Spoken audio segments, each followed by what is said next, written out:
berjumpa lagi di pembelajaran online. Nah, kita pembelajaran sejarah ke bab 3. Nah, silahkan dibuka bab 3 di sini di halaman 12. Silahkan sambil diperhatikan sambil membuka modulnya. Nah, penelitian sejarah.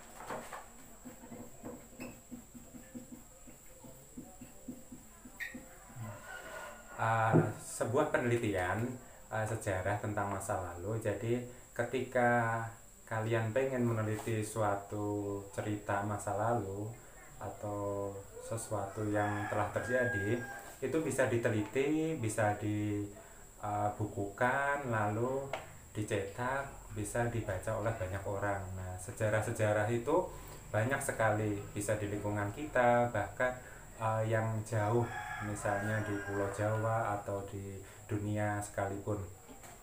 Nah, penelitian sejarah di sini tentang masa lalu, lalu kita teliti, lalu kita bikin suatu cerita atau ketikan suatu buku, nanti bisa dibaca oleh banyak orang. Nah, disitulah penelitian sejarah. Nah, caranya seperti apa sih penelitian sejarah? Nah, langkah pertama adalah kita menentukan topik dulu.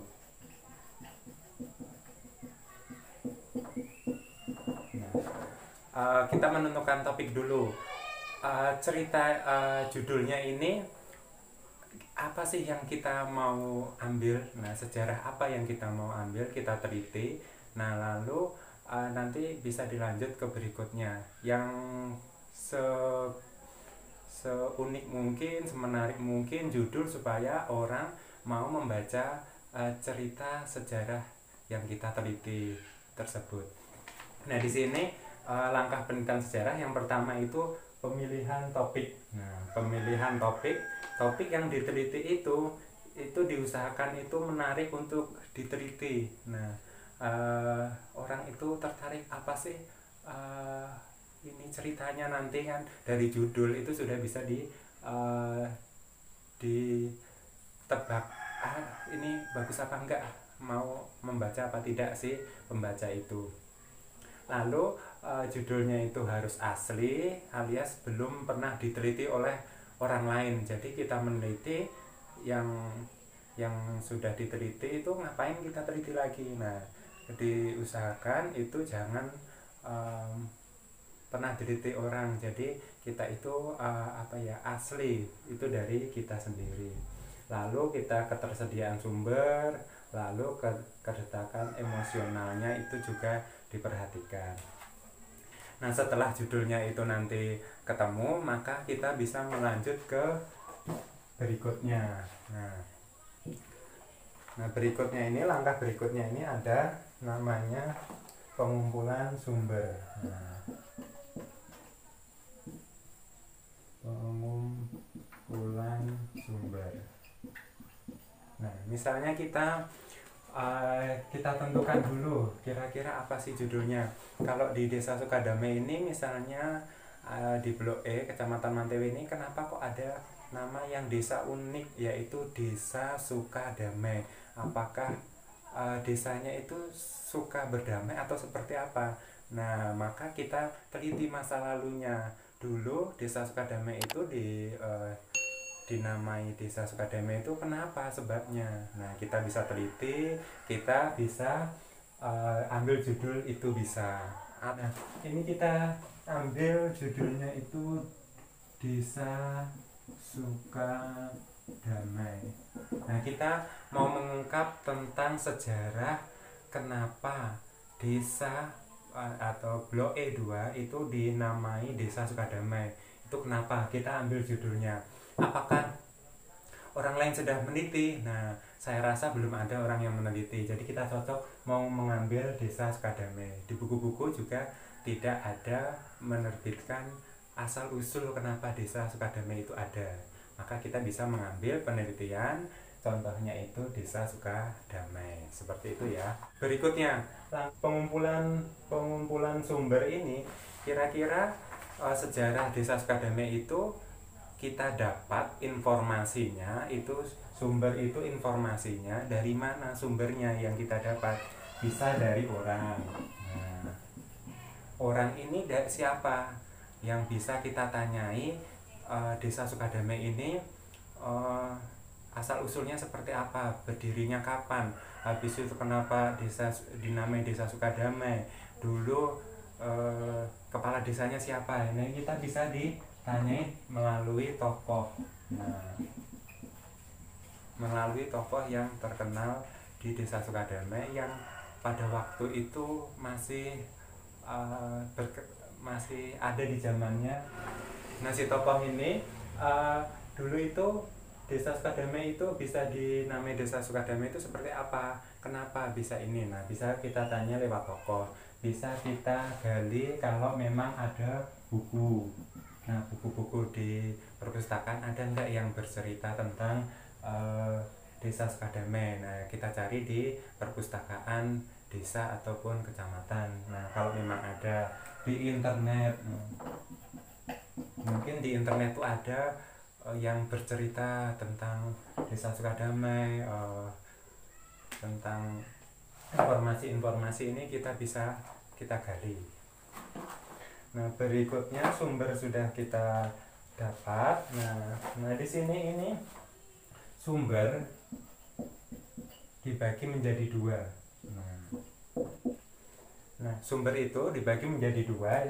Yang pertama itu primer. Nah, yang kedua itu sekunder.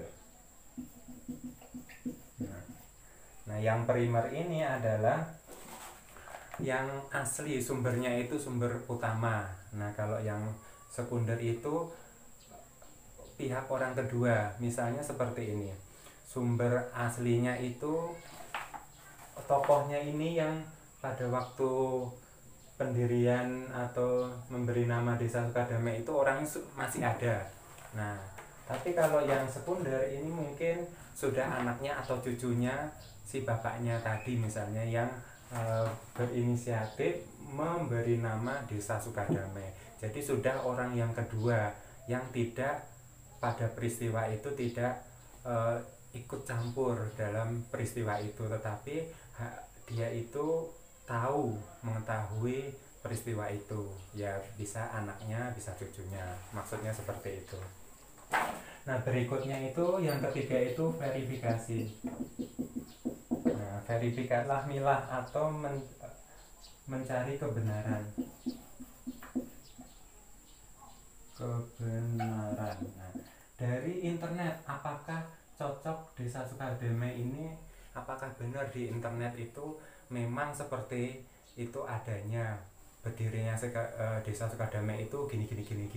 Nah, apakah cocok? Nah, misalnya ini tidak cocok, maka kita tidak masukkan, kita pilah-pilah mana yang benar, mana yang salah. Ternyata di buku ada misalnya seperti itu dan benar sesuai dengan cerita aslinya.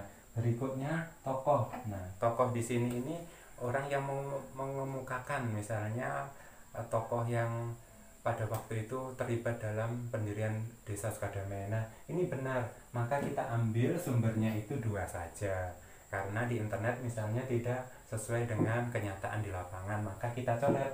Ini sumber ini kita tidak pakai, itu dinamakan verifikasi, mencari kebenaran sumber.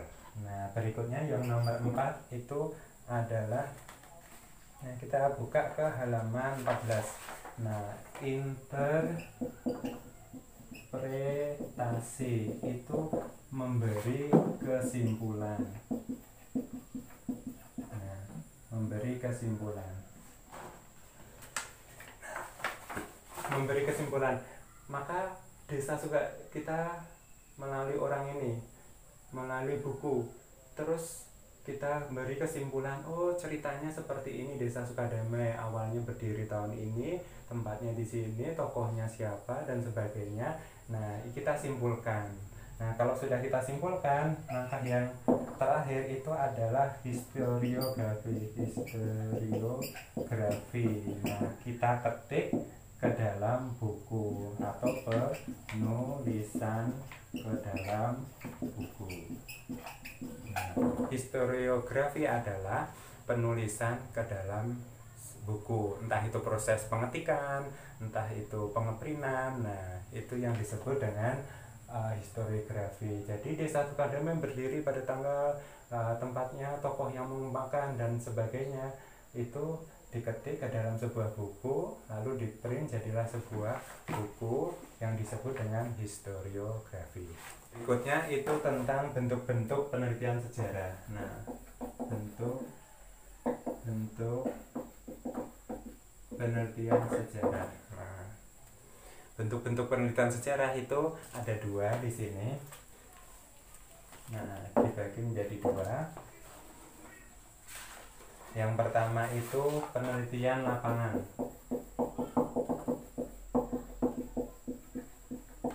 Yang kedua penelitian keperpustakaan. Nah, misalnya kita itu pengen meneliti cerita masa lalu ya. Contohnya sekarang yang lalu banget yaitu tentang kerajaan. Nah, kerajaan yang kita mau teliti itu misalnya tentang Majapahit yang ada di Pulau Jawa. Nah, di Jawa Timur. Di Jawa Timur itu ada dulu kerajaan Majapahit. Kita mau meneliti berdirinya kapan, peristiwa-peristiwa seperti apa, kita teliti. Ada dua cara penelitian sejarah itu. Yang pertama penelitian sejarah, penelitian lapangan. Nah, di sini ini kita harus ke tempat. Nah, kita harus ke tempat peristiwa sejarah itu. Jadi kita harus pergi ke Jawa Timur untuk meneliti Majapahit itu. Tapi kalau ke perpustakaan, nah tidak perlu ke lapangan, yaitu kita bisa tinggal di Kalimantan, tidak perlu ke Pulau Jawa, kita bisa meneliti cerita-cerita itu. Loh, kok bisa meneliti, nggak perlu ke sana. Kita cukup melihat internet, melihat buku, membaca-baca yang dari TV dan sebagainya. Kalau memang ada dari koran, dari mana-mana, kita simpulkan, kita jadikan penelitian sejarah, kita ketik menjadi sebuah cerita kerajaan Majapahit. Jadi bedanya adalah penelitian lapangan kita harus terjun ke peristiwa itu, nah tempat peristiwa itu. Tapi kalau penelitian ke perpustakaan kita tidak perlu datang ke tempat tersebut, sama-sama bisa meneliti tentang sejarah itu. Nah, berikutnya sumber. Nah, di sini. Nah, nomor 3 itu sumber. Sumber itu yang bisa kita ambil informasinya. Nah, sumber itu dari mana saja? Bisa dari buku, bisa dari internet, bisa dari orang yang bercerita dari mana-mana, dari suatu cerita sejarah itu. Nah, sumber sejarah, nah itu dibagi selain dibagi dua, primer dan sekunder, sumber sejarah bisa dibagi menurut bentuknya itu bisa menjadi 4. Nah, yang pertama itu sumber tertulis. Nah, tadi kalau saya ulang berdasarkan tokohnya tadi, nah bisa primer dan sekunder. Nah, kalau berdasarkan bentuknya, nah itu dibagi menjadi 4, tertulis, habis itu sumber lisan, habis itu sumber benda, nah yang terakhir itu sumber rekaman. Nah, kayak gitu. Jadi bisa dibagi menjadi 2, bisa dibagi kalau dalam bentuknya, berdasarkan bentuknya dibagi menjadi 4 sumber itu. Nah, sumber tertulis berarti cerita-cerita sejarah, informasi-informasi sejarah yang berbentuk tertulis bisa kita ambil di mana? Yang pasti bisa melalui buku. Nah, buku-buku yang berbentuk tertulis, bisa dokumen-dokumen, bisa prasasti. Nah, prasasti. Nah, prasasti di sini itu masuk tertulis karena apa?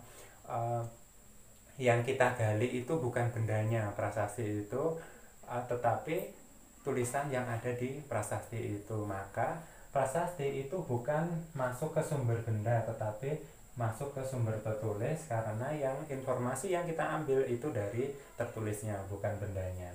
Berikutnya sumber lisan. Nah, sumber lisan ini bisa kita ambil melalui tokoh-tokoh. Nah, orang-orang yang mengetahui peristiwa-peristiwa sejarah pada masa lalu.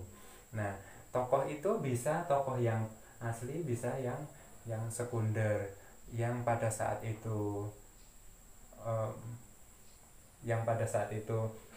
ada di peristiwa terjadinya, atau yang cucu-cucunya sudah lampau, atau orang lain yang hanya mendengarkan cerita, itu masuk ke sekunder ini. Seperti itu ya. Berikutnya sumber benda. Nah, sumber benda ini berbentuk benda ya, bisa candi, nah bisa kerajaannya, keratonnya, kerajaan itu keratonnya. Nah, gitu. Bisa juga di sini ini ada patung, ada stupa. Nah, stupa itu yang kayak berbentuk payung seperti itu. Nah, lisan sudah, benda sudah. Nah, berikutnya itu rekaman. Nah, rekaman ini bisa video, bisa audio. Nah, seperti itu. Nah, terus kalau foto masuk kemana? Nah, foto itu masuk ke benda. Nah, bendanya masuk ke foto di sini karena wujudnya itu berbentuk benda. Tapi kalau video ke audio itu masuk ke rekaman.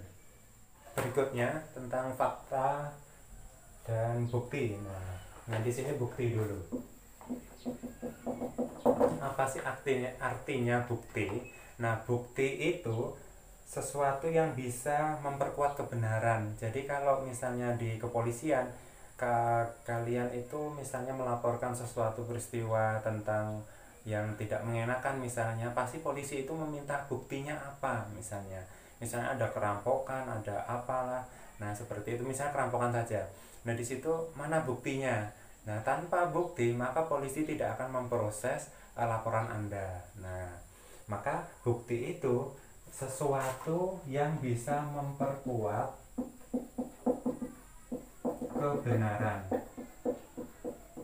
Di dalam sejarah juga iya. Jadi kalau mau meneliti sejarah itu harus ada buktinya. Misalnya kerajaan Majapahit, apa buktinya? Nah, misalnya benda-bendanya apa. Nah, kalau memang benar kuat buktinya, maka kita bisa meneliti cerita itu. Nah, yang berikutnya ini tentang fakta. Nah, fakta itu apa? Nah, fakta itu adalah kenyataan. Nah, kenyataannya seperti apa sih? Jadi kondisi lapangan pada masa lalu itu seperti apa? Misalnya sejarah tentang Majapahit itu faktanya itu seperti apa di lapangan. Nah, seperti itu maksudnya. Di sini ada beberapa pengertian atau definisi tentang fakta-fakta sejarah. Nah, bisa kalian baca. Berikutnya ini ada artefak. Nah, artefak itu adalah benda yang diperkecil sebagian atau keseluruhan itu yang menyerupai dengan benda asli. Berarti kayak misalnya candi. Nah, nanti bisa dibuat candi yang mini misalnya, tapi semirip mungkin, warna-warnanya sama dan sebagainya. Nah, itu bisa nanti dijadikan artefak. Nah, kalau menurut buku pengertian, artefak adalah semua benda baik secara keseluruhan atau sebagian diubah atau dibentuk oleh manusia dari benda-benda yang mudah dipindah atau kecil. Nah, seperti itu. Atau tujuannya sih untuk mempermudah untuk pemindahan benda itu. Nah, di sini ada fakta mental, ada fakta sosial. Nah, kalau mental itu berhubungan dengan pola pikir atau perasaan batin. Nah, kisahnya kayak gitu. Tapi kalau fakta sosial itu adalah tentang sosialnya. Demikian untuk penjelasan tentang bab 3. Jika tidak paham, silahkan bisa tulis di komentar untuk pertanyaan. Nah, demikian untuk penjelasan dari saya. Assalamualaikum warahmatullahi wabarakatuh.